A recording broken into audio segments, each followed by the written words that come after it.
laser light देखी चोली तो हटाइट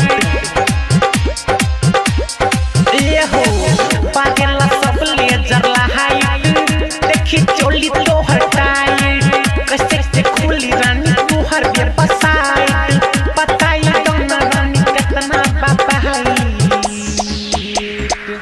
पागला सब लेजर लाइट देखी चोली तो हटाइट पागला सब लेजर लाइट देखी चोली तो हटाइट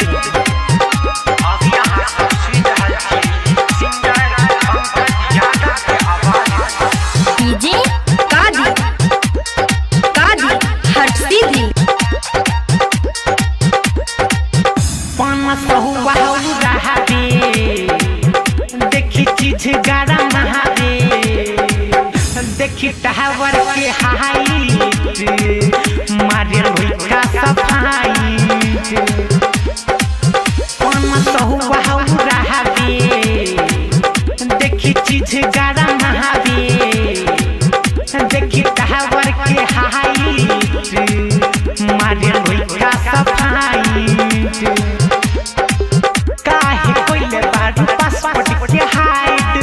बॉटम के लहंगा के टाइट पारेला सब लेजर लाइट देखी चोली तो हटाइट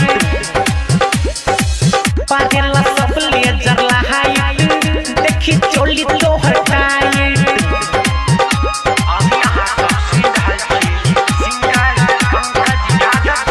डीजे कादी कादी हट सीधी